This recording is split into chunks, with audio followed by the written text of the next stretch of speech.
Welcome to today's Explainer. Let's start by taking a slow, deep breath together. Just allow the noise of today to gently fade away. We're traveling back more than 700 years to a peaceful, dark medieval English village to uncover the fascinating, lost history of how we used to sleep, work, and grow up. Picture a sky that is still pitch black. A few stars remain above the quiet countryside. Soft mist hangs over the green fields, and the air carries that fresh scent of damp earth and wildflowers. Tiny wooden cottages stand beside narrow dirt paths, their thatched roofs glistening with morning dew. Before the sun even rises, this village is almost completely silent. Only the gentle hoot of an owl and maybe the distant bleating of sheep kind of break that stillness. And it's in one of these quiet cottages that we find a 14-year-old teenager named Thomas. Now, by modern standards, he's just a child, right? But in this medieval world, he's already expected to work like a full-grown adult. His bed is incredibly simple, just a straw mattress resting on a wooden frame, with a heavy wool blanket to keep away the cool night air. There are no alarm clocks, no electric lights, and absolutely no phones waiting beside the bed. You know, what Thomas and his family are experiencing right now is this fascinating biological rhythm that is almost entirely lost to us today. It's called biphasic sleep. Long before the Industrial Revolution and the invention of artificial lighting, people didn't just lie down and try to sleep for 8 hours straight. No way. They naturally divided their night into a 2-sleep cycle. It was a globally recognized, deeply ingrained pattern where you had a first sleep and a second sleep, separated by a period of quiet wakefulness. Right in the middle of this cycle, usually between midnight and 2 a.m., was a period known as the watch. And this wasn't that restless, anxiety-filled tossing and turning like modern insomnia. Not at all. It was actually a cherished, peaceful interval. Thomas's parents might use this time to add logs to the hearth, talk quietly with one another, pray, or honestly, even brew beer. It was just this sacred, quiet time in the deep of the night before they naturally went back for their second sleep until dawn.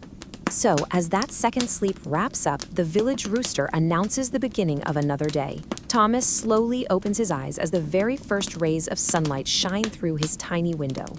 His mother is actually already up, placing a black iron pot above the fire, and that deeply comforting smell of warm barley porridge slowly fills their one-room home.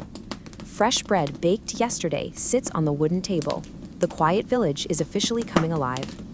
Now, breakfast in this era? Incredibly simple, yet calorically dense. It was literally designed to give them the massive energy they'd need for the impending day of heavy agricultural labor. We're talking days-old dark bread made from rye or barley and a humble porridge called pottage. And instead of your morning coffee, get this, they drank small ale. Because water was often entirely unsafe to drink, this low-alcohol beer was considered super nourishing and was served to absolutely everyone. Yes, even children like Thomas. And if they were really lucky, maybe a small piece of hard cheese accompanied the meal. Thomas quickly finishes up and steps outside into the cool morning breeze. And then he hears it, a sound that dictates the rhythm of the entire community. You see, in a world without watches, the town relied entirely on the acoustic clock, church bells rung by a sexton. When the prime bell rang softly across the countryside at roughly 6 a.m., that was the universal signal. It reliably guided Thomas and his dad out into the golden fields to begin their heavy work. This abrupt start to the day really highlights a massive difference in how we view youth. Today, we're used to a very gradual transition into adulthood, right? It's padded by formal schooling and this prolonged adolescence. But in Thomas's world, totally different story. Teenagers were thrust abruptly into the adult world with literally no transitional space whatsoever. A 14-year-old wasn't just being a kid anymore. They were handed a tool or a trade and told to carry their weight immediately. The quiet arithmetic of a medieval upbringing started incredibly early. As soon as a child could follow basic directions, usually around 4 to 6 years old, they were given fetching chores. By 6 to 8, they were watering animals and gathering wood. And by 12 to 14, they were already doing heavy plowing in the fields or being sent away to live in a stranger's house for a grueling multi-year apprenticeship. It's just wild to think about. The medieval world simply did not wait for teenagers to feel ready. Actually, legally speaking, the age to make a binding testament or even get married was as early as 12 for girls and 14 for boys.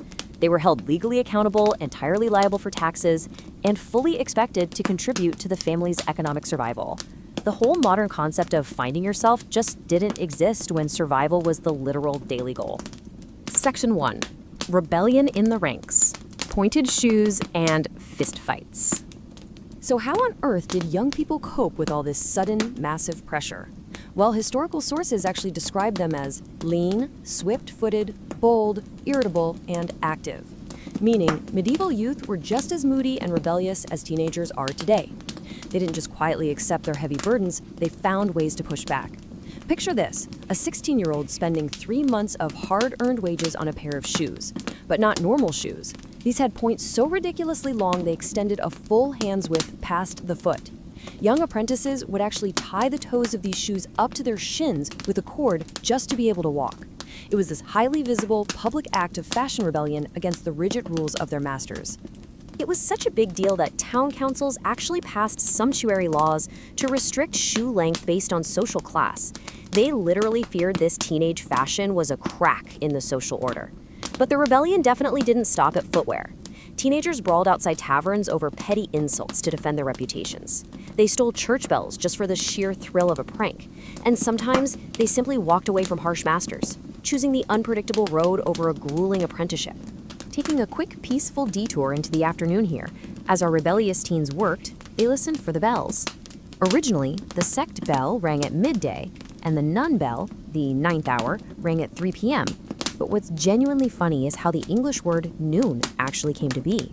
Hungry monks, who were eager to get to their midday meal, slowly began ringing that 3 p.m. nun bell earlier and earlier over the centuries, until it completely fused with midday. So every time we say noon, we are literally speaking a word shaped by hungry medieval monks. How cool is that? Section 2.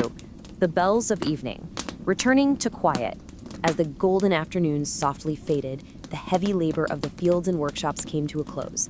The Vespers bell would echo across the valley, signaling everyone to set their tools down and calling the town back to their quiet homes to wind down.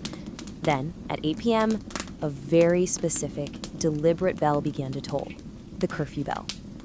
The word curfew itself actually comes from the Old French couvre-feu, which literally translates to cover fire. In a medieval world built entirely out of wood, thatch, and timber, fire was an ever-present, terrifying threat. So, established by William the Conqueror, this kingdom-wide evening bell instructed all villagers to smother their hearth fires to prevent devastating blazes while the town slept. It was this incredibly sensory nightly ritual. Families would take a metal or ceramic dome, the couvre-feu, and place it directly over the glowing hearth coals. Now, this didn't kill the fire, it just smothered it, keeping the embers safely contained and alive for the next morning. It's a beautiful parallel, really. The fire was gently put to sleep just as the medieval town was gently putting itself to sleep. Once curfew hit, the town went completely silent. But, it wasn't a frightening silence. In the deep middle of the night, the occasional night watchman's bell would softly toll. Just one gentle stroke for 1 o'clock, 2 for 2. It was a profoundly comforting presence in the dark. It reminded wakeful villagers, maybe those enjoying their watch between sleeps, that the community was still connected, still keeping each other safe. In Thomas's world, time and rest were deeply communal, guided by shared acoustic signals that brought absolutely everyone together. Today, we've kind of traded that shared rhythm for isolated digital notifications and totally fragmented schedules. So it really makes you wonder, have we lost something vital in that exchange? It's a fascinating question to ponder the next time you turn off your screen and let the noise of today finally fade away. Thanks so much for joining us on this Explainer, and we'll catch you next time. Welcome to This Explainer. Today we're doing something a little different. We're stepping completely away from the endless noise and the constant notifications of our modern lives. Instead, we're walking back in time, right into the cool, quiet morning mist of a medieval village. We're going to explore the really fascinating, quiet history of how medieval teenagers grew up. At first glance, it might seem like a pretty harsh world, but honestly, it possessed this deeply comforting structure. So settle in, get comfortable, and let's just let the structured calm of the past wash over us. There's this fantastic historical quote that I think just brilliantly captures the whole theme of our explainer today. It goes, "The world didn't wait for either of them to feel ready, it only asked that they act as though they already were, and kept asking until eventually they were." Because in the Middle Ages, childhood was so much shorter than it is today. I mean, think about it. No high schools, no video games, no smartphones, definitely no weekends spent just relaxing. These kids grew up in a world that literally demanded rapid maturity through this unspoken arithmetic of responsibility. Sure, a clumsy mistake was forgiven because they were still young, but the fields, they didn't wait for a boy to figure out the plow line. And the hearth certainly didn't wait for a girl to feel steady. Section 1. Waking to the bell. Just imagine the peaceful suspension of a medieval town right before the day begins. The golden light is gently spreading across the fields, the cool mist is slowly disappearing, and birds are singing from the tall oak trees. To really understand this world, we have to look at how time was actually kept. Back in the year 1200, you obviously didn't have a clock on your wall. And you didn't even have a reliable rooster, because let's be real, they aren't exactly precise. Instead, the shared sound of the church bells structured the entire community's day. Prime woke the town around 6 a.m. Shutters opened up, and kids were nudged out of their warm beds. Without a personal clock, everyone literally moved together, breathing in and out with the acoustic signals of the village, all the way until Sext signaled the midday meal and Compline finally brought the evening's rest. Section 2. A peasant's simple breakfast. Let's follow a young farm boy for a bit. We'll call him Thomas. As that prime bell rings, another ordinary working day truly begins. Thomas is getting ready for a demanding day of labor beside his father, and the very first thing he needs is a humble, fortifying meal. And this brilliantly illustrates the difference in how we fuel our bodies now versus then. A peasant's breakfast wasn't fancy, but it was incredibly nourishing. We're talking dense, dark rye or barley bread, maybe a simple pottage thickened with oats, and a chunk of hard cheese. Compare that to what we eat today: high-sugar cereals, sweet pastries, fast-burning carbs. That simple, dense, medieval breakfast gave them highly sustainable calories, meant to last through hours and hours of really arduous physical labor. Now, you might be wondering, what did they drink? Because instead of a morning coffee, they reached for something called small ale. Back then, water could easily be contaminated, so a daily draft of small ale or small beer was the absolute staple beverage. It had barely any alcohol and was literally packed with calories. It was considered way more nourishing and, most importantly, much safer to drink. The whole family drank it, even young teenagers like our boy Thomas, just to safely quench their thirst and gather energy for the long day ahead. Section 3. Boys in fields and forges. With breakfast finished, tools are lifted. By the time they hit 12 or 13, most boys in this era are already learning the exact skills they'll use for the rest of their lives. To understand exactly how these boys were viewed, we can actually look at some incredible peer-reviewed history. There's this fascinating thesis by Dr. Robert Grout from the University of York, which analyzes childhood, gender, and societal expectations in later medieval England. This research really grounds our explainer today. It shows how medieval society conceptualized childhood in very specific, highly gendered ways, which directly influenced the heavy labor expectations placed on these young kids. According to historians like Barbara Hannawaltz, a child's contribution started incredibly early. Way before they could handle a heavy wooden plow, really young boys, like 6 to 8 years old, were given vital, manageable tasks. Basically, as soon as they could walk and follow simple instructions, they were out there. They were scaring crows away from the crops, fetching water in heavy buckets, pasturing sheep and cows, and feeding the chickens. As they grew into teenagers, like Thomas, they graduated to harder work, like carefully guiding a pair of oxen pulling a heavy plow. It's difficult work. The rich earth turns over slowly beneath the sharp blade, and his hands would already show small blisters despite his young age. Yet, nobody complained. Hard work was just an accepted part of everyday life. For those who didn't farm, there was the workshop. Think about the slow, patient journey of an adolescent blacksmith's apprentice. Inside the hot workshop, the air smells of smoke and burning charcoal. Bright orange sparks dance into the air every single time the heavy hammer strikes the glowing iron. A young boy starts at the very bottom. He's sweeping the floor, carrying water, and just keeping the fire burning. Only after months of this might he finally progress to shaping his very first simple iron nail. It's a slow burn, literally. Years and years will pass before he becomes a highly skilled master craftsman. So why was the work so intense? Well, Dr. Grout's research reveals something super interesting. Medieval culture genuinely saw boys as naturally wanton or wild. They really believed these kids required strict training and physical correction. So hard labor wasn't just about economic survival. It was actually viewed as a moral imperative to tame them into responsible adults.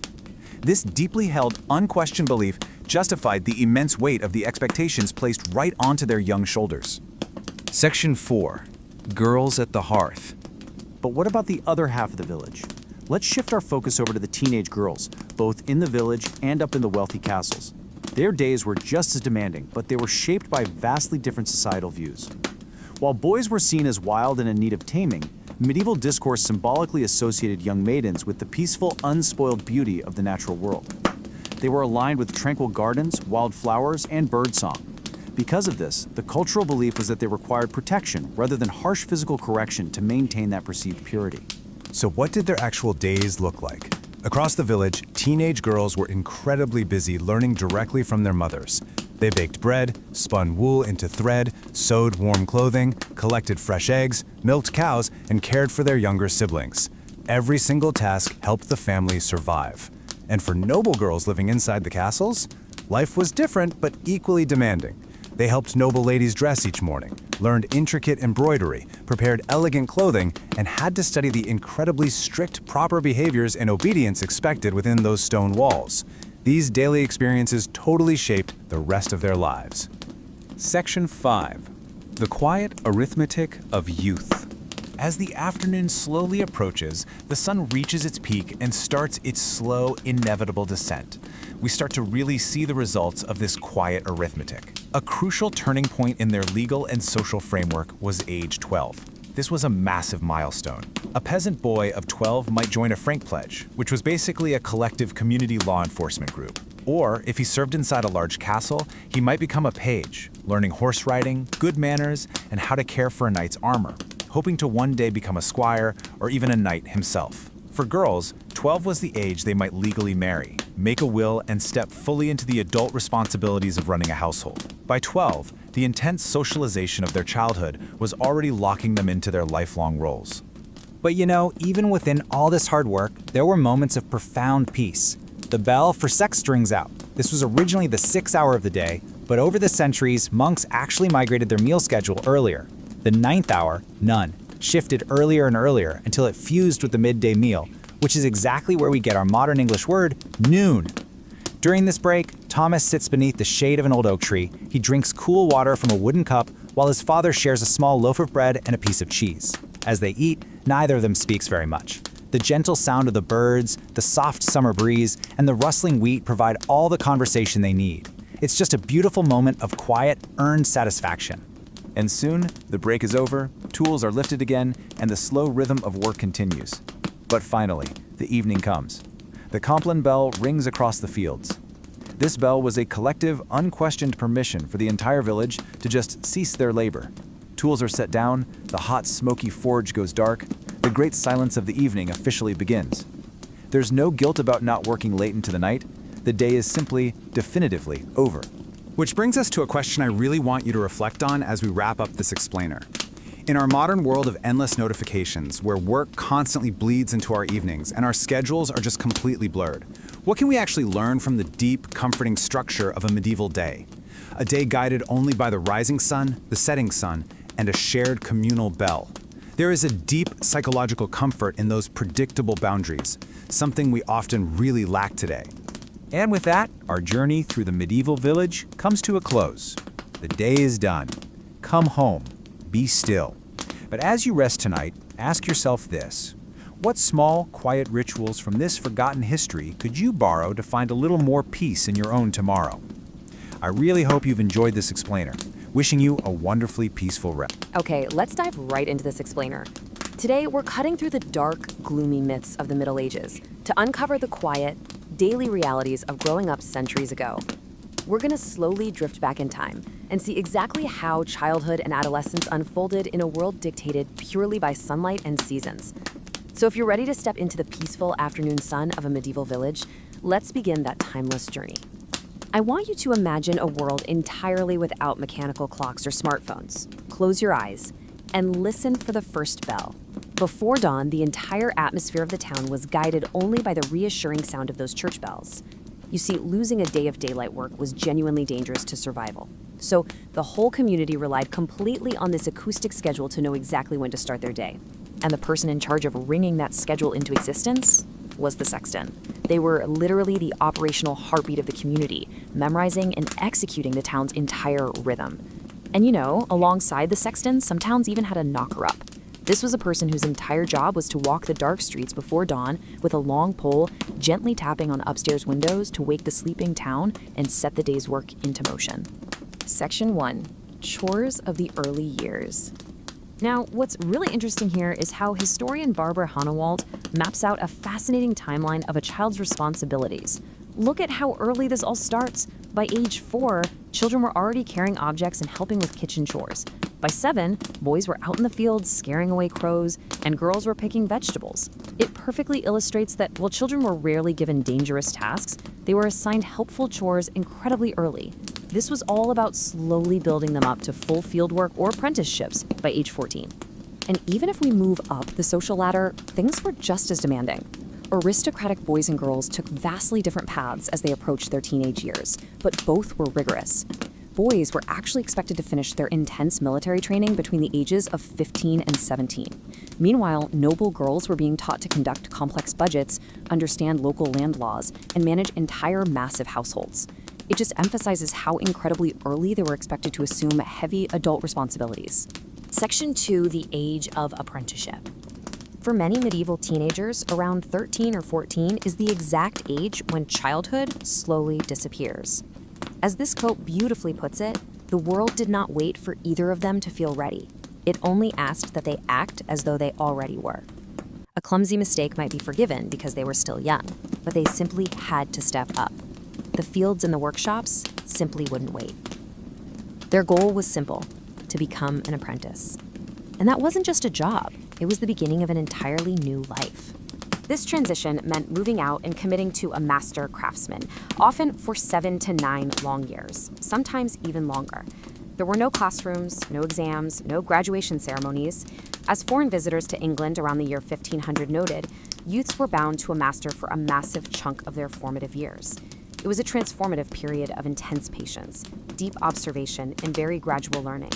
Section 3, the master and the workshop. Let's imagine a young apprentice named Thomas. He's just stepping into the sweet-smelling, golden-lit workshop of the village carpenter for the very first time. Wood shavings cover the floor like golden curls.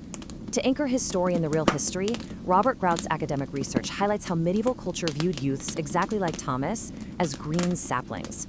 The theory was that young minds were like wax, ready to be imprinted upon by their masters, requiring steady discipline to be carefully molded, shaped, and grown straight and true. So, Thomas's patient journey in that workshop is highly structured. The carpenter smiles kindly and hands Thomas a simple broom, because before learning to build furniture, every apprentice must first learn to keep the workshop clean. Day after day, Thomas watches the carpenter measure pieces of wood with remarkable care. Eventually, he's trusted with his first real tool. His hands tremble slightly as he smooths the rough surface of an oak board, and thin ribbons of wood gently curl away, one careful step at a time. Now, the master's role wasn't one-dimensional. A 15th century schoolroom text notes, some on ways, some another, some with beating, some with fairness. Basically, while some masters were incredibly strict, many actively adapted their teaching methods. They paid attention to the specific needs, the pacing, and the wits of their students. Some kids learned best through strict discipline, sure, but others thrived through fairness and a much softer approach. Section 4, Rebellions of Medieval Youth. But of course, teenagers have literally always been teenagers, right? And their rebellions were absolutely fascinating. Defiance ranged from the purely fashionable, like wearing excessively long, pointed leather shoes that actually triggered town sumptuary laws, to the totally chaotic, like ringing the town fire bell at the wrong hour just for a thrill. We even see schoolboys secretly complaining in their translation exercises about a lack of sleep. But there was a much more serious side to this too. On the extreme end, some youths fled their apprenticeship contracts in the dead of night. Consider Godwin, a 16-year-old blacksmith's apprentice. Fleeing a harsh master was an immense risk. He had no coin saved, no plan, and standing at a crossroads at midnight, every single direction was equally unfamiliar. Any constable could catch him and send him right back. It just shows the incredible weight of the contracts these kids were bound to. Section 5, the evening bell. As evening slowly approaches, let's revisit Thomas. The warm afternoon light bathes the quiet village in shades of gold.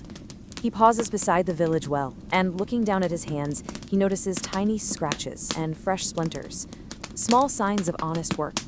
It's a quiet reminder that every master craftsman was once just a beginner. The church bell rings softly across the countryside, and the day's labor is finally complete. At the very end of the day, villagers engaged in a truly fascinating routine known as the two-sleep cycle. Instead of sleeping straight through the night like we do, they would naturally drift off, sleep for a few hours, and then wake up for a quiet nighttime watch. During this 1 to 3 hour period of wakefulness, they might hear the distant monastery bells in the dark, maybe tend the fire, and then drift peacefully back into their second sleep. It was a soothing, natural rhythm dictated entirely by their environment. So as the golden sunlight slowly fades beyond the fields and the final bell rings on our journey, we're left with a beautiful question. What quiet, timeless part of the medieval teenager's journey still lives inside of us today? From the patience of learning a new craft one careful step at a time, to the primal urge to rebel against the rules, so much of their humanity perfectly mirrors our own. Thank you so much for joining me for this explainer, and stay curious. Welcome to the Explainer. Today, we are taking a sledgehammer to those Hollywood myths you've probably seen a million times. You know, the helpless princesses and the mud-covered peasants. Instead, we're going to uncover the gritty, complex, and honestly fascinating reality of growing up in the Middle Ages. We'll be digging into how medieval society actually viewed its young, how it put them to work, and how their whole concept of childhood was just vastly different from ours today. So what was it actually like? Well, I want you to strip away all of your modern comforts for a second. Seriously, just imagine being dropped into a harsh, unforgiving world that absolutely did not cater to the luxury of a modern teenage phase. There was literally no time for finding yourself. As you'll see from the sources we're analyzing today, the medieval world demanded a contribution from you the second you could walk and follow basic instructions. Okay, here's our roadmap for today. First, we'll look at the rhythms of medieval life. Second, class, labor, and expectations. Third, the gendered nature of childhood. Fourth, discipline in the schoolroom. And finally, law, guardianship, and vulnerability. Section 1, Rhythms of Medieval Life. To really understand medieval youth, you have to understand the shared acoustic world they woke up in every day. Time wasn't something you checked on your wrist or your phone. It was broadcasted to the entire town. A figure known as the sexton was basically the operational heartbeat of the community. You had matins ringing out in the pitch black of 2 or 3 a.m., then prime at sunrise to wake the town up, sext around noon, and finally curfew at 8 p.m. And fun fact, that word curfew actually comes from the old French couvert faire, meaning cover fire. In a world built almost entirely out of wood and thatch, putting out your hearth fire at the evening bell wasn't just a suggestion, it was a literal matter of life and death. Because the day ended so early with that curfew bell, families experienced something historians call the two-sleep cycle. Basically, you'd go to bed shortly after sunset for your first sleep, but then families would naturally wake up in the middle of the night for this fascinating period called the watch. For about 1 to 3 hours, teenagers and their parents would just sit awake in the dark. They might tend the hearth, brew some beer, or just sit quietly listening to the distant church bells, before going back to bed for their second sleep until dawn. It was a totally different rhythm of human consciousness. Section 2, Class, Labor, and Expectations. Now, there is this persistent myth out there that medieval parents just kind of ignored their children, but that is entirely false.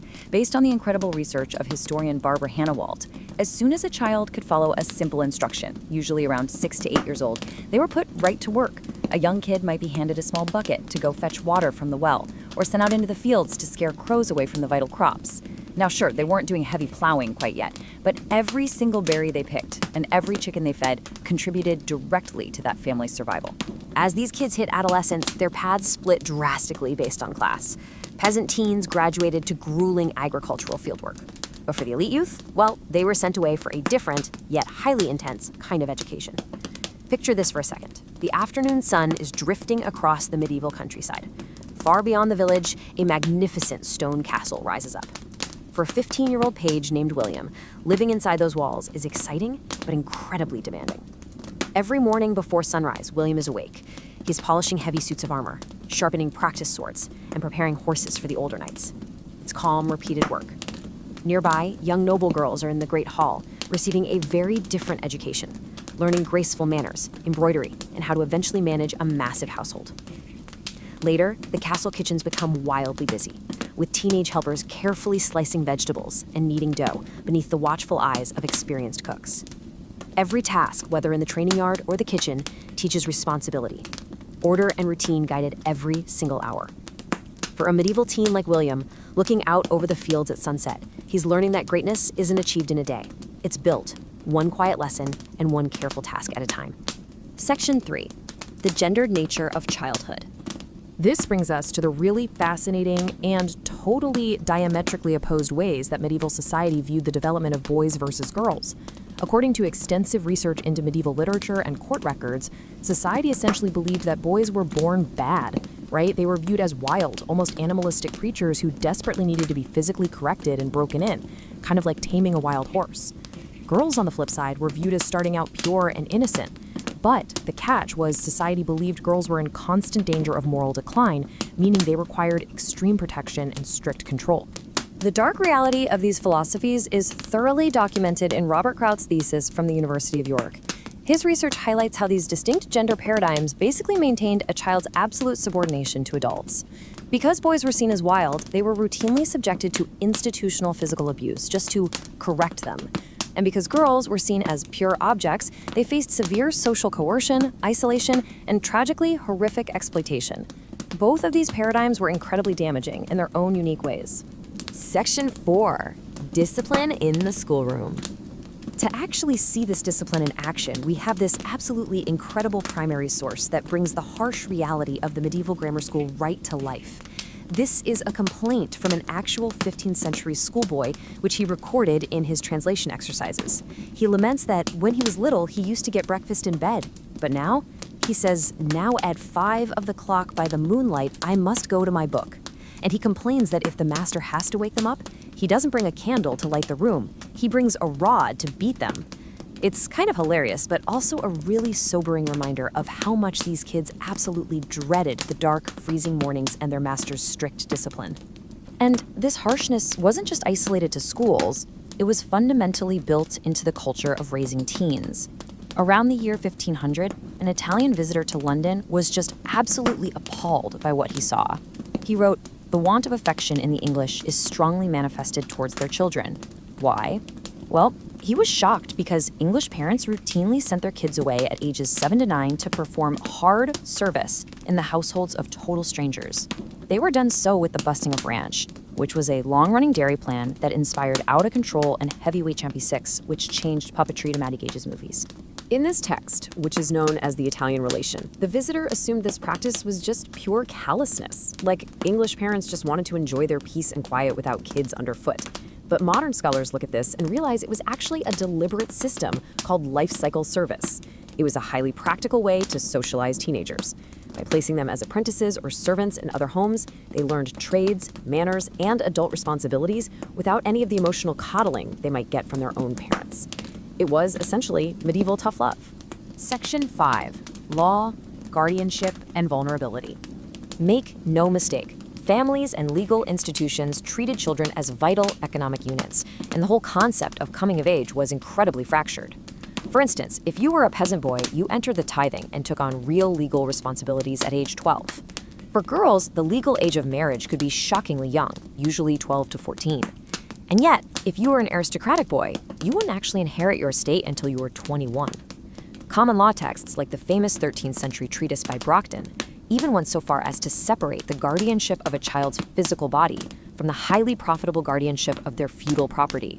So, yeah, you were an economic asset long before you were considered a fully mature adult. Which brings us to the core takeaway from all of our sources today, the unspoken arithmetic. While a clumsy mistake might be forgiven as childhood innocence every now and then, the fields, the kitchens, the training yards, they simply could not wait for a teenager to find themselves. The world didn't wait for them to be ready, it only asked that they act as though they already were. And it just kept asking until they finally grew into the immense, heavy responsibilities placed upon their shoulders. So I want to leave you with this provocative thought. If the modern concept of the teenage years, a time of rebellion, self-discovery, and relative freedom, is truly just a luxury of our modern time, how would you have survived?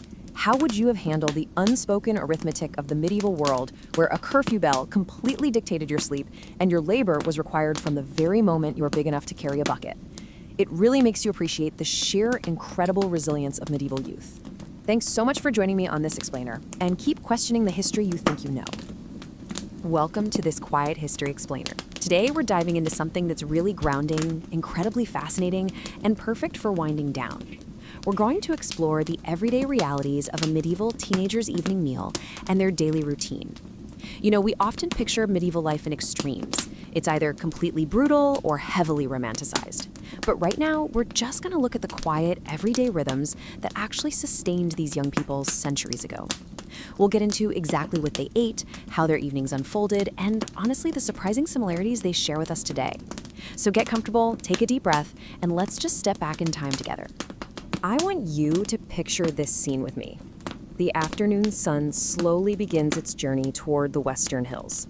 The busiest hours of grueling agricultural work have finally passed. The fields are growing quieter, the blacksmith's hammer strikes less often, and even the village animals seem calmer beneath that warm golden light. By the time a medieval teenager reached adolescence, they were already fully integrated into the heavy labor of the harvest. We're talking fetching water, tending sheep, or scaring crows from the time they were just 6 or 7. But as teenagers, they were out there working the fields of wheat and barley right alongside the adults. So when this fading light arrived, it wasn't just a sign of evening, it was a massive, deeply felt physical relief. It meant that after hours of dusty, back-breaking work, it was finally time to rest. And maybe most importantly, it was finally time to eat. Now, without clocks on the wall or modern alarms buzzing in their pockets, the transition from work to rest was completely communal. They relied on something called the evening bell. In medieval towns and villages, the gentle tolling of the local bell really dictated the entire rhythm of life. Think of it as the heartbeat of the community. It brought order to a world that could so easily fall into a sort of low-level chaos without a shared sense of time. When that evening, or curfew bell, rang out across the fields and narrow streets, it was the official, undeniable signal that the day's labor was totally done. It drew this quiet, comforting line between the working day and the retreat to the family hearth, calling everyone, including those absolutely exhausted teenagers, back indoors. Let's step inside that small peasant cottage. The teenager's mother or older sisters would have already been preparing the evening hearth. The central fire, which by the way was almost always kept burning or covered with embers just to save the massive trouble of relighting it, would be stoked back to life. Then, an iron grate known as a brandreth would be set in place over the flames. And resting right on top of that grate was the true heart of the medieval kitchen. It was a tightly lidded earthenware pot. That simple lid was actually a brilliant medieval innovation. It allowed for much more efficient use of scarce firewood, and it trapped the steam inside, ensuring that all the rich, earthy flavors of the food were perfectly preserved while they simmered throughout the long afternoon. So what was actually inside that warm clay pot? Well, for the vast majority of medieval teenagers, food absolutely was not a luxury. It was vital fuel. The absolute staple of their evening meal was a thick vegetable stew known as pottage.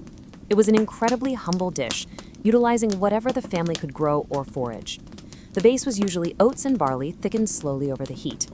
To this, they'd add cabbage, turnips, beans, and leeks from the pardon, along with wild onions foraged right from the woodland paths. Meat was pretty uncommon for ordinary families. If they were really lucky, there might be a handful of leftover scraps of salted pork or some smoked bacon to flavor the broth. Paired with a coarse, dark, round loaf of rye or barley bread, this was the deeply comforting meal that sustained them day after day. To wash down this hearty meal, they definitely weren't reaching for glasses of ice water or tea. Instead, the absolute staple beverage was something called small ale. Small ale was this mildly alcoholic, beer-like drink that was brewed on a small scale in peasant homes all across the countryside. It was the beverage of choice for literally everyone. And yes, that included children and teenagers. Since water sources in the Middle Ages were frequently contaminated and pretty unsafe, the boiling and brewing process made small ale a much safer alternative. Plus, it provided a fantastic source of necessary calories to help fuel their incredibly demanding physical lives. When you look back at it, a daily diet of whole grains, warm vegetable stews, and small ale was actually incredibly nourishing. Now, of course, it's important to recognize that not every teenager ate exactly this way.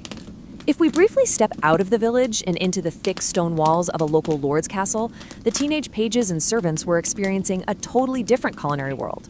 While the peasant youth dipped dark, coarse bread into vegetable pottage, the noble teenager had access to fresh, soft white bread.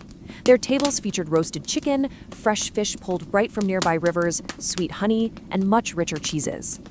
But, you know, even with all these luxuries, life for a noble page wasn't entirely free.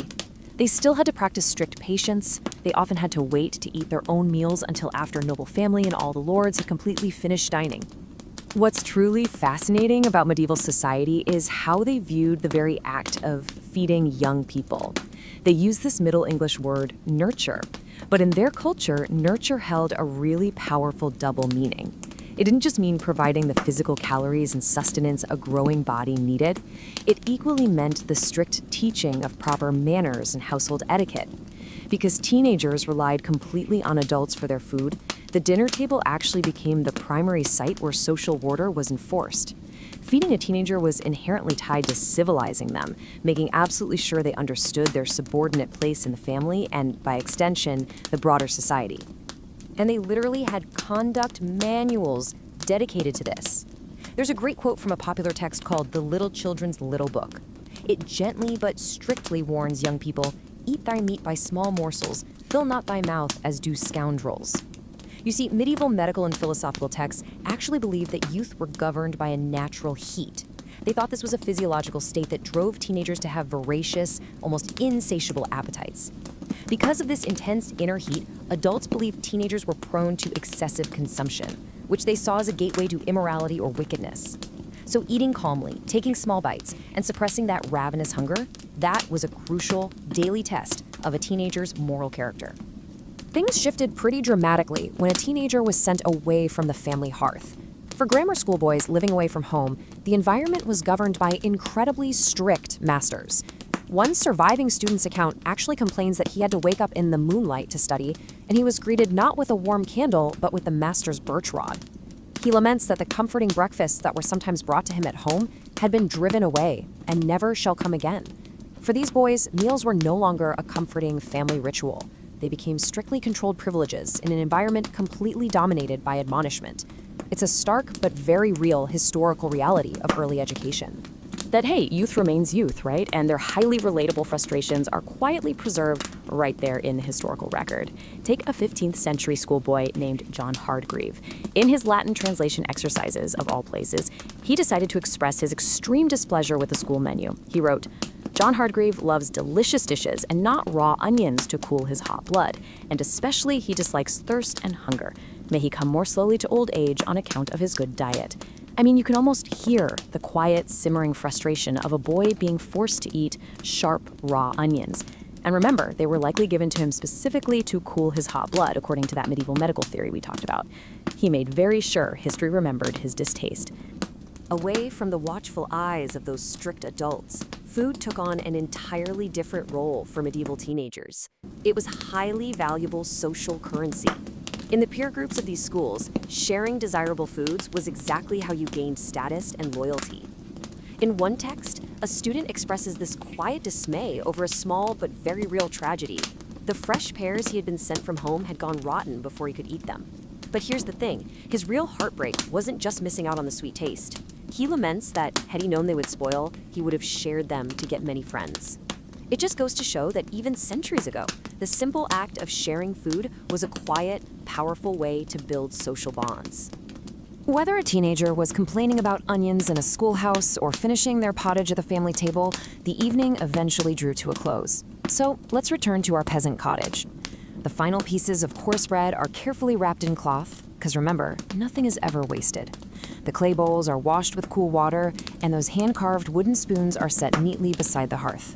Outside, the evening breeze moves gently through the dark wheat fields, and smoke rises peacefully into the night sky. The village, governed by the setting sun, grows wonderfully, deeply quiet. The day's labor is officially over. But going to sleep in the Middle Ages was actually a fascinating two-part process, a rhythm known as the two-sleep cycle.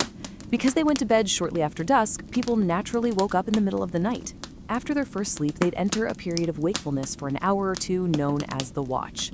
During this really peaceful, dark time, a teenager might wake up to hear the distant church bells ringing the nighttime services. They'd quietly engage in simple household tasks under the moonlight, maybe adding a fresh log to the dying embers, peeling rushes to make simple candles, or even checking on a small batch of brewing ale. And then they'd peacefully return to their beds for their second sleep until dawn. So as the embers finally die down and the deep medieval night completely embraces the village, we're left to wonder what quiet dreams of tomorrow filled their resting minds.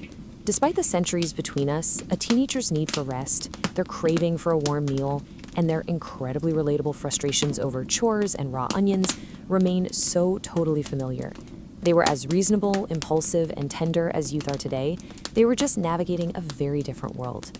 I really hope this glimpse into the quiet history of medieval life leaves you with a sense of peace and helps you wind down, sleep well, and thank you for joining this. Welcome to This Explainer. I want you to picture something with me for a second. The afternoon sun is hanging peacefully above the medieval countryside. Its warm light stretches across green fields, quiet cottages, and narrow dirt paths. There's no rushing, no loud machines, just the gentle sounds of everyday life.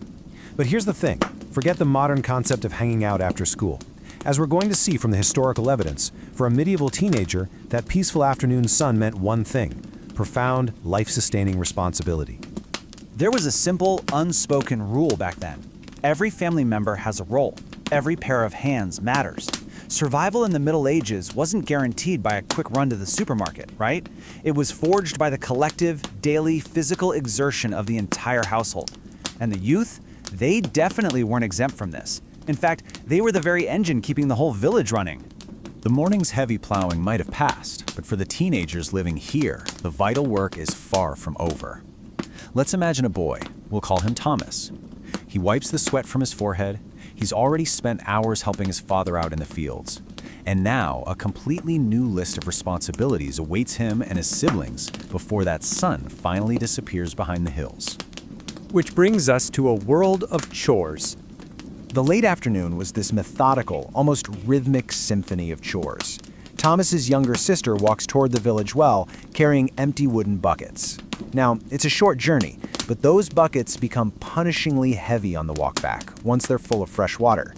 Meanwhile, out in the farmyard, girls are feeding chickens and gathering fresh eggs. And interestingly, historical documents, like 9th century Frankish records, reveal that chicken husbandry and egg gathering were almost exclusively the domain of women and girls. It was a highly respected contribution to the economy. Elsewhere, teenage boys are repairing wooden fences damaged by rain or mending the straw roofs of their cottages. Nothing is wasted, nothing is ignored. And you have to understand the timeline here. By common law in medieval England, a 12-year-old was no longer considered a child. Childhood was effectively over. They were seen as capable, competent, and fully expected to take on a serious, weight-bearing role in their family survival. Playtime faded, replaced by the deep, quiet satisfaction of an honest day's work. But what if you didn't live in the countryside? That brings us to the master and apprentice. 7. That is the number of years a typical urban apprenticeship lasted. It was incredibly common for a teenager in town to leave their childhood home right at the age of 12. They'd move into the home of a master craftsman, working not for wages, but for room, board, and the transmission of vital lifelong skills. And of all the trades out there, few were as grueling or as absolutely crucial as the rhythm of the baker's apprentice. Bread wasn't just a side dish back then. Historians estimate it made up a staggering 60 to 80% of an ordinary person's daily calories. The young teenagers working in those bakehouses literally held the community's survival in their flour-dusted hands. 2 a.m. While the whole town slept in total, absolute darkness, a heavy kind of darkness we rarely ever experience today, these teenage apprentices were already awake. Their workday began in the dead of night, every single day, because the town's bread had to be ready before sunrise. The sheer physical stamina this required, it's just hard to overstate. First, they're lighting and managing massive stone ovens in the dark. Then they're managing living sourdough cultures, something our ancestors perfected 800 years before it became a trendy internet hobby, by the way. But the absolute hardest part? Mixing and kneading the dough. Medieval flour was incredibly dense and heavy, and a town bakery might need to produce hundreds of loaves a day. Hand kneading that dough was comparable to sustained, heavy agricultural labor. It was punishing, relentless effort. And we know the true weight of this work because of the stories left in their bones. This brings us to osteology, which is the scientific study of bones and skeletons. It's a fascinating tool. It allows researchers to essentially read the silent, bodily records of medieval labor. It tells us the stories that were never written down in the history books, bridging that gap between modern science and history. And when osteologists actually compare the remains of urban apprentices to rural use, a really counterintuitive picture emerges. Both groups obviously worked incredibly hard, But urban adolescents actually showed higher rates of spinal and joint diseases than those working out in the countryside fields. The repetitive, confined nature of those urban trades just took a uniquely harsh toll on their developing bodies.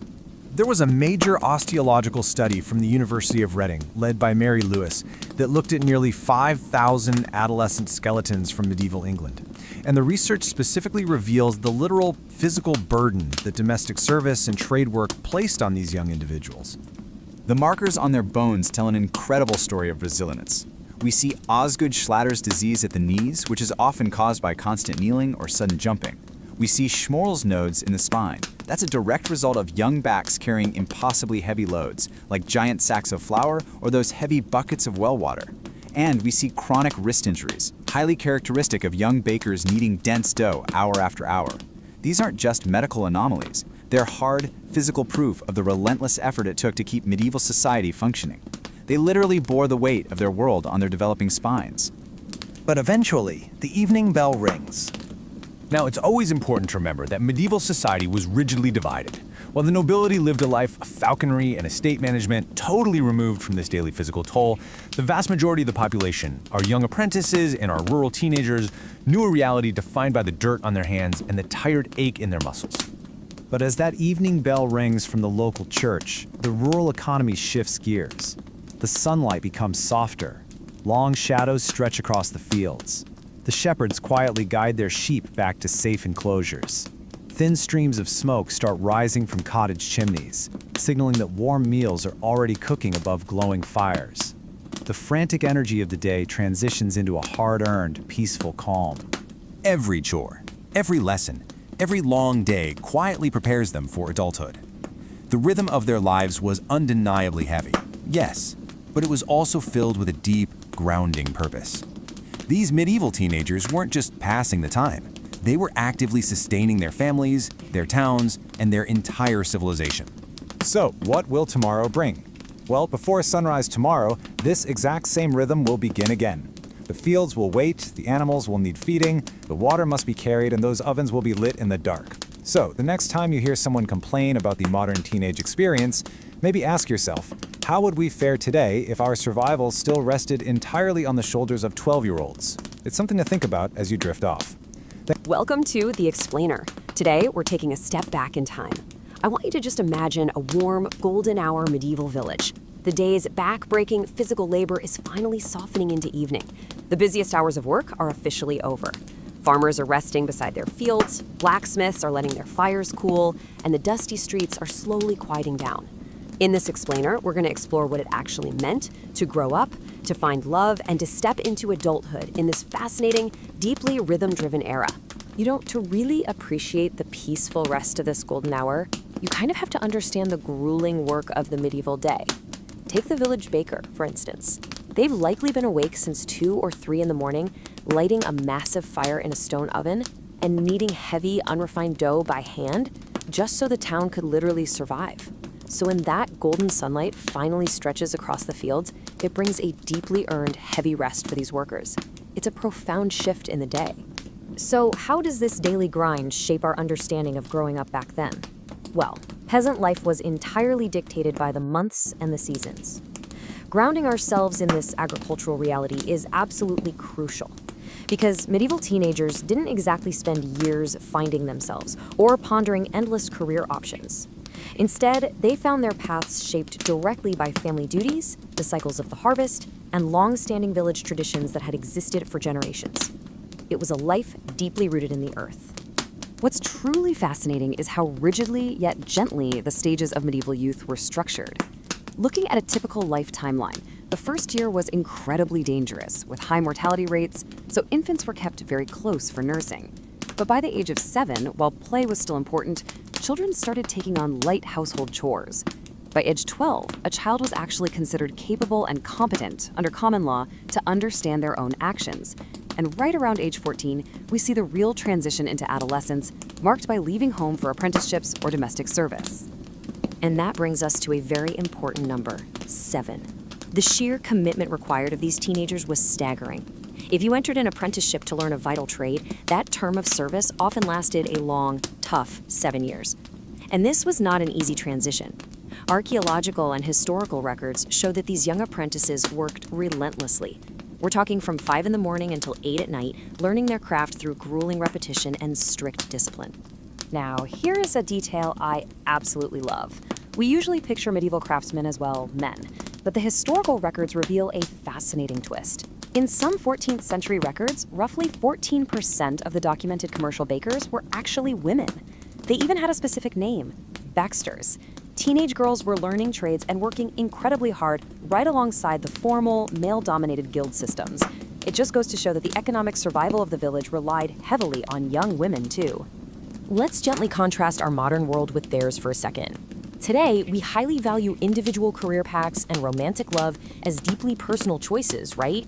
But the medieval reality was quite different. For a teenager back then, marriage and work were communal family decisions. For farming families, a good marriage meant more helping hands for the crucial harvest.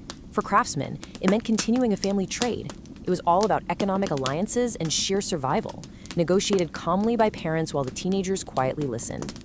If we look at the specific numbers from canon law at the time, girls could technically marry at the age of 12 and boys at 14. Crazy, right? However, it's important to note that peasant children usually waited much longer. They generally couldn't marry until they had the resources to build a home and actually establish themselves. On the other hand, it was the nobles who often married quite young, using their teenagers to forge swift political alliances and secure wealth. So if we contrast the quiet lives of peasant teenagers with aristocratic youth, we see a massive divide. For the wealthy elite, childhood ended incredibly early. Noble girls were sent away to learn how to run massive, complex households, acting as ladies-in-waiting. Noble boys were trained in the rigorous and violent way of the warrior, learning to ride, hunt, and handle weapons by the time they hit their teens. And their marriages? Elaborate, highly visible, and very political affairs. But let's bring our narrative back to the quiet peasant village at dusk. Imagine a young farmer, let's call him Thomas, watching a local wedding. For him, the celebration is simple and joyful. Neighbors gather outside the village church on wooden benches decorated with fresh flowers. A musician gently plays a small harp. There's no great luxury here, just the warmth of community, homemade bread, cheese, honey, and warm apple pies. Friends clap politely, and laughter fills the cool evening air. Oh, and speaking of that homemade bread, here is a highly tactile, totally surprising historical fact about how these meals were eaten. At feasts and celebrations, food was often served directly on a trencher. A trencher was a thick slice of 2 to 3 day old bread that served as a disposable edible plate. Interestingly, the type of bread your trencher was made of, whether it was fine white wheat or coarse dark rye, silently communicated your exact social standing to everyone around you at the celebration. You might be thinking that all of this sounds very restrictive. But even though these young people lacked the modern choice we're so accustomed to, life was certainly not without happiness. The fabric of their adulthood was woven through shared, long days of work. By continuing the family trade, building a home together, and facing the harsh shifts of every season side by side, many young medieval couples grew to care deeply for one another. Love wasn't necessarily the spark that started the fire, it was the warmth that built up over a lifetime of shared survival. As the evening celebration winds down, darkness slowly begins to fall over the village. Families return to their modest cottages. Small oil lamps begin to glow softly inside tiny windows. Stories are told, old songs are quietly sung, and the worries of everyday life seem very, very far away. There is a quiet, profound dignity in a long day's work finally being completed, as the village grows completely peaceful once again. Looking up at the stars, our village teenager Thomas probably wonders what his own future holds. Will he raise a family in this exact same quiet village? No one can really know. For medieval teenagers, growing up wasn't a race. It was a slow, seasonal march forward. And I think that leaves us with a lingering question. In our fast-paced modern world of endless choices and constant anxiety, what could we learn from a... Welcome to This Explainer. Today, we're going to take a step back from the usual medieval battles and plagues. Instead, we're going to uncover a hidden, surprisingly peaceful side of history. We're exploring the quiet rhythms and the vibrant free time of medieval youth. Let's dive right into this fascinating world. I want you to close your eyes for a second and picture a landscape just before dawn. We're talking about a world with almost no real roads. People relied entirely on the immediate earth and their own physical strength just to survive. Moving food even a few miles was risky and tough, so communities were deeply physically tied to the soil right beneath their feet. Because of this grueling reality of agricultural survival, The hardest labor in a medieval village kicked off long before the sun even thought about rising over the fields. It was a quiet, heavy life, dictated entirely by the seasons.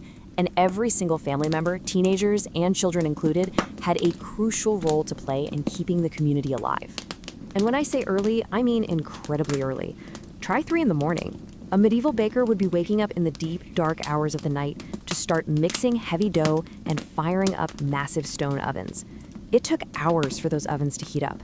And honestly, the physically exhausting work of kneading that coarse, heavy flour, it rivaled the absolute hardest farm labor out there. But the reason for this intense early morning schedule is pretty staggering.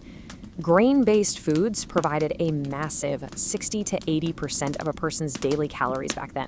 60 to 80%. So this exhausting, repetitive morning routine wasn't just a job for the baker. It was literally a matter of life and death for the entire town. No bread simply meant no survival. Now, this intense workload didn't just apply to adults. It extended straight into adolescence. By the time they hit 12 years old, kids often left home to enter the grueling, highly structured world of apprenticeships or domestic service.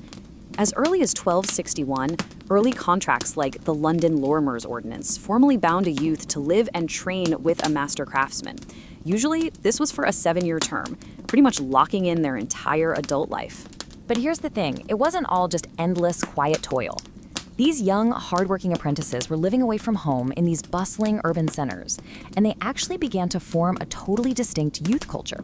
They established their own identity, they hung out with their peers, and they built a real sense of community, despite having these incredibly intense daily workloads. Honestly, they were a lot like teenagers today, just trying to carve out their own place in the world. We even see some totally familiar teenage rebellion written right into the official guild records. There were strict rules, basically saying apprentices could only wear clothes provided by their master. Lace and embroidery? Completely banned. And my personal favorite, wigs costing over 15 shillings were strictly prohibited. No joke, there was a constant battle over hairstyles. Sometimes these kids were even marched straight to court to have their long hair shaved off. I guess the energy of youth always finds a way to challenge the rules, right? But as the day progressed, that heavy labor would eventually ease up.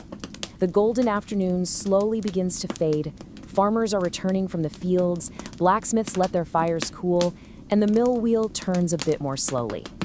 This was the moment these hard-working teenagers found spontaneous chances to just gather, relax, and be young. Let's picture a teenage boy, we'll call him Thomas, placing his wooden rake beside the barn. The hardest work of the day is finally done. So how did these kids fill that precious free time? Well, their games were wonderfully simple, but full of life. You'd have kids playing football in the streets, kicking smooth wooden balls across the grass, or dancing with their friends. But they definitely had a mischievous streak, too. Historical records literally show them starting war games in St. Paul's churchyard that occasionally spiraled into actual riots. They were even caught vandalizing windows and lead pipes. It just proves that medieval teenagers shared that very familiar restless energy. If we travel further north, the picture is just as fascinating. Up in the harsh, freezing environments of the Viking world, youth actually found really peaceful, strategic ways to unwind. They spent time boating and swimming. They held foot races and friendly wrestling matches, not to hurt each other, but just to build strength. On long, dark evenings, they'd sit by the hearth playing intricate board games like chess and Hnefatafl, or they'd listen to epic poems that connected them directly to their ancestors. You see, play was this essential, irrepressible part of medieval life. There's this amazing court record from 1363 in Polstead, Suffolk. A peasant named John a Tayforth was actually fined 3 shillings and 4 pence, which was a massive penalty back then. His crime? He entered the close of the Lord and played what was called a summer game, right in the Lord's Hall. It beautifully marks this historical pivot from grueling labor to community play. It was a joyous, role-reversing game that let them momentarily shake off the heavy burdens of the social order, even if it did get them into a bit of trouble. Now hold this number in your mind for a second. 50 plus.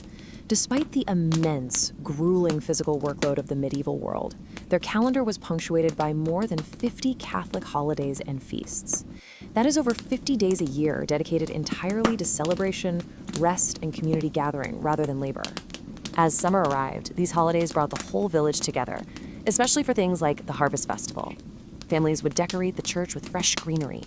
And a massive event was the church ale, basically a festive communal gathering with long wooden tables full of fresh bread, sliced cheese, and roasted chicken. Amidst the music, teenagers eagerly helped prepare everything. Young and old joined hands for simple, graceful country dances. It was a chance to completely erase the burdens of tomorrow's work. You can almost see our imaginary Thomas, initially feeling a bit shy, stepping into the circle for his first dance and quickly breaking into a huge smile. This deep need for play and entertainment was universal, no matter what social class you belonged to. Whether you were a young peasant like Thomas smiling through a harvest dance, or an aristocratic teenager engaging in a highly structured jousting tournament, the feeling was exactly the same. The late afternoon universally gave way to skill building, entertainment, and deep community bonding. Imagine standing right in the village square at dusk. The sun is setting and warm lanterns are glowing, their light dancing across all these happy, tired faces. The sweet smell of honey cakes is drifting through the cooling air. There are no televisions, no cell phones, just a community breathing and laughing together, proving that sometimes the absolute greatest entertainment is simply spending time with each other. As the evening winds down, families gently thank one another for a wonderful night. The musicians carefully pack away their simple wooden flutes and harps, and tired hands finally come to rest. Thomas walks home under the bright moonlight. His feet are tired, and his hands still carry the marks of a hard week's work, but his heart feels incredibly light. Tomorrow the fields will need tending again, but tonight the joy, the music, and the simple memories of laughter remain. For medieval teenagers, life wasn't just endless work. It was filled with these quiet moments of happiness, shared under a peaceful sky. So as we bring this explainer to a close, and as the final candles of our medieval village flicker out, what quiet moments of joy will you carry into your own rest tonight? Thanks for joining us, and keep Welcome to this explainer. Today we're leaving the noise of the modern world far behind us. We're going to explore the deeply fascinating, quiet realities of medieval youth.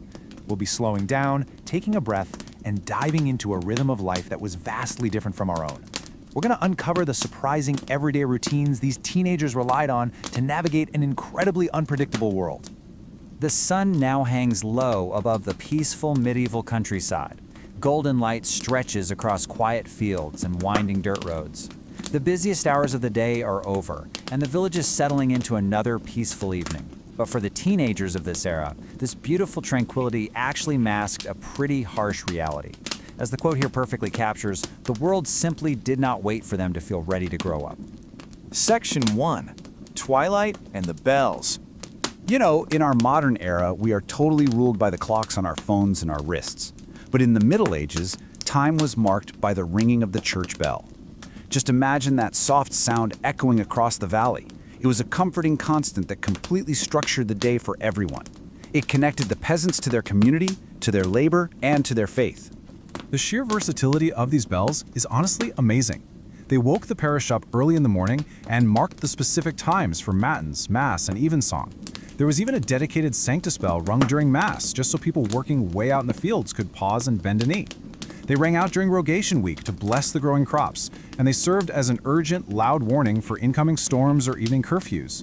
So this really wasn't just background noise. It was a deeply ingrained system of timekeeping and spiritual protection. And for a medieval teenager, that evening bell was the ultimate comfort, because it meant a grueling workday was finally coming to an end. Section 2. The Genius of Pottage. Let's step inside a peasant cottage. A peasant family absolutely couldn't afford to waste precious fuel by lighting a brand new fire for every single meal, so they'd bank the embers to keep them gently burning all day long. And right over this perpetual heat hung a single iron cauldron. Into it went hearty grains, things like oats, barley, and rye. Then they'd mix in legumes like dried peas or beans. After that, they'd toss in whatever worts or pot herbs they had growing out back, like leeks, onions, and cabbage straight from the garden. Finally, a small piece of salted bacon was added. Now this wasn't a massive chunk of meat for a main course, but purely there for rich seasoning. This incredibly flexible, perpetual stew cooked completely unattended while the whole family worked. When we step back and compare this to how we eat today, the contrast is pretty staggering. Roughly 55% of the calories in the modern American diet come from ultra-processed products. And honestly, we waste incredible amounts of food despite all our technology and modern refrigerators. The medieval peasant, on the other hand, maintained a completely zero-waste, whole food diet. Yesterday's leftovers simply became the base for today's meal, kept at a nice, safe simmer. It miraculously and efficiently fed entire families for generations. The accidental genius of this pottage is just incredible. There's this concept called protein complementarity, which is a nutritional science that we have only recently fully mapped out. But centuries ago, these medieval families were already maximizing their nutritional intake. By combining the absolute cheapest ingredients available, like barley and peas, all in a single pot, they were unknowingly creating a complete, highly absorbable protein source. And they desperately needed that to fuel their intense physical labor. Section 3. No time for childhood. In the Middle Ages, there was absolutely no gradual transition into adulthood. It arrived all at once, without asking permission. When you look at historical records, you see girls as young as 7 working as household servants. A boy named Hagonin was indentured to a horse seller when he was just 8 years old. At 13, girls like Alice would leave their homes to go weave, and her childhood was effectively over, as she had to learn a stranger's rhythm. And at 14, boys like Edwin were simply handed the plow line by their fathers. They were fully expected to manage a massive ox and cut a perfectly straight furrow. The world just stopped treating them as children overnight. For the kids who entered trades, life was incredibly rigorous. Just imagine the tactile, harsh reality of an apprenticeship for a teenage boy bound to a blacksmith's forge. We're talking intense, suffocating heat, raw blisters, and grueling 18-hour workdays. These apprentices spent countless hours doing really mundane, but almost mesmerizing tasks, just to build up their muscle memory. An apprentice might be tasked with crafting literally 1,000 nails in a single day. Masters would also teach these young men by having them twist and shape hot iron into intricate, interlocking puzzles. These would later be sold to local taverns to entertain the patrons. It really grounds their history in immense physical effort. Section 4. Dreams and Daily Worries. I want you to imagine a boy named Camus sitting beside a small stream just beyond the village as the evening starts to cool. The water flows gently over smooth stones, and dragonflies are drifting across the surface. For a few peaceful moments, there's absolutely nothing to do except think. He wonders what kind of man he's going to become in such an unpredictable world. Will he inherit his father's farm? Will he travel to a great city he's only heard about from merchants? Or picture a 14-year-old girl named Cecily, quietly doing math at an account table, listening through a wall as her father negotiates her betrothal. For both of them, their futures felt exciting, but also deeply out of their own hands.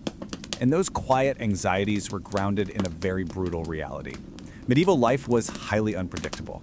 Homes often had floors covered in rushes that were rarely fully changed, harboring intense filth and fostering disease. Constant threats loomed, like dysentery, which they called the flux, or St. Anthony's fire, which was caused by a fungus on rye grain. And, of course, the devastating arrival of the Black Death in the mid-14th century completely changed the landscape forever. Unhygienic cities with open sewers were just the norm. These teenagers simply had to grow up fast in a world where disease could strike without warning. Yet, the immense tragedy of the Black Death ironically reshaped the economic future for the teenagers who actually survived it. See, before the plague, labor was abundant, wages were incredibly low, and there was fierce competition for land and marriage. But afterward, fewer workers meant these young people could suddenly demand higher wages. Rents absolutely plummeted, and younger siblings who previously would have received absolutely nothing suddenly found themselves inheriting land and businesses. Whole new opportunities opened up that they never would have had otherwise. Section 5. The 2-sleep cycle. Now you might assume they just laid down and slept for a solid 8 hours. But before artificial light, humans generally practiced something called biphasic sleep. Basically, they slept in 2 distinct phases, a first sleep and a second sleep. And the space right in between was a quiet period of wakefulness known as the watch. It was a completely natural global phenomenon that structured the entire medieval night. I absolutely love this detail. During the watch, people didn't just lie there staring into the dark. They engaged in comforting, quiet little rituals. They might pray, reflect on their day, talk softly with their family, or stoke the embers of the pottage fire. As the old ballad of Robin of Portingale suggests, they might even enjoy a warm drink before drifting peacefully back into their second sleep. It was a moment of absolute calm. Section 6. Under the Same Stars. Imagine Thomas stepping outside his cottage one final time before heading to bed. Without any modern city lights, the night sky looks impossibly deep and endless. He gazes upward, finding quiet comfort in the thought that these exact same stars watched over Roman soldiers, Viking sailors, and countless generations before him. The wind continues to move through the trees, and the seasons continue their gentle rhythm. Tomorrow, another sunrise will arrive, bringing another fascinating day of learning, working, and growing older. Life for these medieval teenagers was filled with hard work and abrupt transitions. But within its quiet routines, there was incredible resilience, purpose, and hope. No matter how much the world changes, the stars remain. So what quiet routines will you carry into your tomorrow? Thank you for exploring this deeply fascinating slice of history with me on this Explainer. I hope it... Welcome to the Explainer. Today, we're going to completely dismantle everything you thought you knew about growing up in the Middle Ages. You know, we usually picture the medieval era through this incredibly romanticized lens of fantasy. Knights in shining armor, massive castles, kings holding court. But for the vast majority of the population, life was radically different. And if you were a teenager, well, the very concept of being a teenager as we understand it today didn't even exist. Okay, let's dive right into this stark contrast between the modern teenage experience and the really abrupt adulthood that was forced upon medieval youth. Today, being 14 means what? Navigating high school, maybe starting driver's ed, playing video games with your friends? But let's jump back to the year 1350. A 14-year-old was out managing a heavy ox plow, committing to a grueling 7-year apprenticeship, or even entering into a legally binding betrothal. There was absolutely no buffer period. Childhood literally ended the very second you were physically capable of being useful. So with all these heavy responsibilities thrust upon them practically overnight, we really have to ask, how in the world did these kids survive and adapt? Imagine waking up one morning, and instead of being allowed to just watch from the fence line like a kid, your father hands you the heavy plow reins, turns, and walks away, fully expecting you to just know how to manage a massive ox and plow a perfectly straight furrow. Take a look at this. The reality of an apprenticeship was, frankly, grueling. Boys from peasant families who weren't lucky enough to inherit the farm were locked into these massive 7-year contracts. They had to leave their homes entirely to go live with a master craftsman. We're talking 18-hour workdays. And the sheer repetition, it's mind-boggling. A good blacksmith's apprentice could be expected to make up to 1,000 nails in a single day just for practice. It was incredibly dark, dirty, and exhausting work. The world simply did not wait for these kids to feel ready. The transition to adulthood was instant. We have historical records of a boy named Edwin, who at just 14 was handed a plow line and told to manage a farm. Or 13-year-old Alice, who had a small bundle of clothes packed by her mother and was just dropped off at a stranger's house to work as a weaver. And get this, the most shocking record? An 8-year-old boy named Hugonin was indentured as a servant to a university medical student, 8 years old. Meanwhile, teenage girls routinely worked as domestic servants for 6 to 8 long years just to earn a meager 10 or 12 leaves to afford a dowry.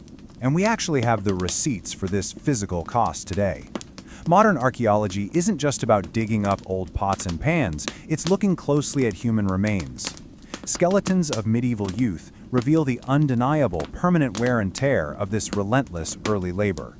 The bones actually show distinct markers of heavy lifting, repetitive stress injuries, and even broken noses from the everyday hazards of agricultural and artisanal work.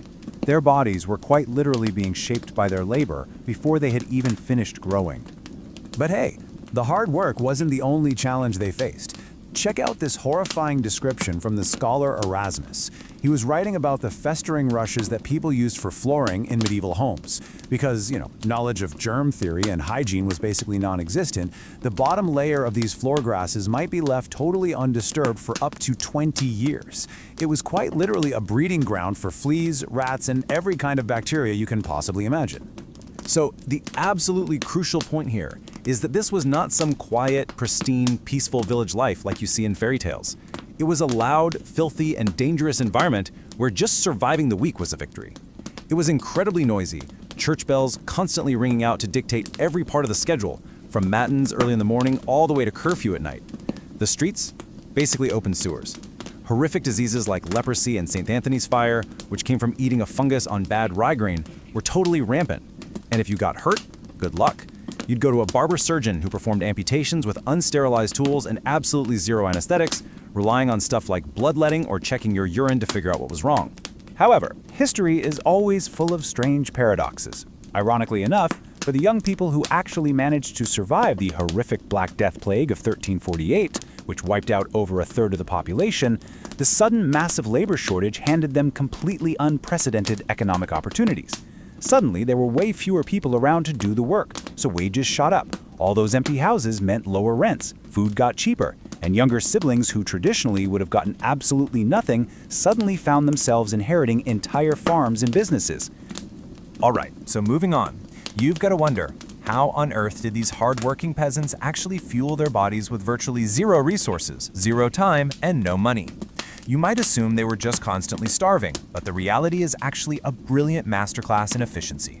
Enter the absolute masterpiece of medieval cooking: pottage. One pot, one fire, zero waste. Because firewood and fuel were so expensive, families couldn't afford to just start up a new fire for every single meal. So the fire was banked to burn continuously all day. They'd throw in a base of oats or barley, some dried peas, and whatever leafy greens, which they called worts, they could pull from the garden. Then they might drop in a single piece of salted bacon. Now this wasn't to be eaten as a serving of meat, but just to season the entire pot for the whole week. They simmered it incredibly slowly and just kept building upon yesterday's leftovers. It practically cooked itself while they were out working the fields. And here is the craziest part. Without knowing a single thing about modern chemistry or nutrition, these medieval peasants accidentally engineered a nutritionally perfect, high-fiber survival food. By combining grains like barley with legumes like peas, they achieved what modern science calls protein complementarity. Plus, that long, slow cooking process broke down all the tough fibers, unlocking maximum calories and ensuring that absolutely zero nutrients were lost on a drain. They were honestly getting more whole food nutrition in a single bowl than most modern eaters managed to get in an entire day. And if you think this was just cheap survival food for the poor, think again. The famous 1390 master cookbook, The Form of Curry, proves that the richest kings and nobles ate the exact same foundational meal. The only difference was the budget. While a peasant used well water and a tiny bit of old bacon, a lord's pottage was loaded with almond milk, wildly expensive spices like saffron and ginger, and massive chunks of actual meat just to show off their incredible wealth and status. Okay, so we know how they miraculously fueled their bodies to those 18-hour workdays. Now let's explore their truly bizarre evening routines. Because you might want to throw your modern expectation of a solid, uninterrupted 8-hour sleep schedule right out the window. Before the invention of artificial lighting, humans basically everywhere practiced what is known as biphasic sleep. This is recorded in everything from Chaucer's Canterbury Tales to historical medical texts all across Europe. People would naturally go to sleep right at sundown for their first sleep. Then, right around midnight, they would wake up for an hour or two. This middle-of-the-night period was known as the watch. During this time, they'd sit around and chat, tend the fire, check on the livestock, or maybe brew a hot drink before eventually going back to bed for their second sleep. It was a completely natural human rhythm that we've entirely lost in our modern world.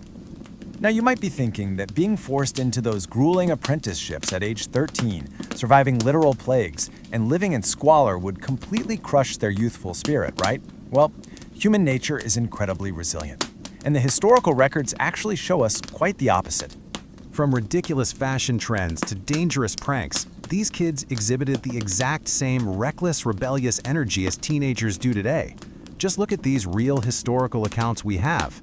Wilkin, a cobbler's apprentice, blew 3 months' wages on shoes with toes so absurdly long he had to tie them up to his shins with a cord just to walk, entirely to show off. Then you have Osborne, a 15-year-old baker who actually climbed a tower and rang the emergency church bell as a prank, just to watch half the town run out in their nightclothes. Hal got into a bloody tavern brawl over a perceived insult. Godwin literally ran away from his 5-year blacksmith contract into the dead of night. And Marjorie, a miller's daughter, spent days obsessively overanalyzing a simple 9-word conversation she had with a boy at a summer fair. So what's the big takeaway here? We might have traded in our wooden plows for smartphones, but looking at these incredibly relatable stories, you really have to ask yourself, are we fundamentally any different? From the grueling realities of their daily labor to the totally ingenious ways they survived and rebelled, medieval teenagers faced a world we can barely comprehend today. Yet, they faced it with the exact same youthful, rebellious spirit we see right now. So, the next time you think about the Dark Ages, ask yourself, how much of history is really just human nature wearing different clothes? Thanks so much for joining this explainer, and remember to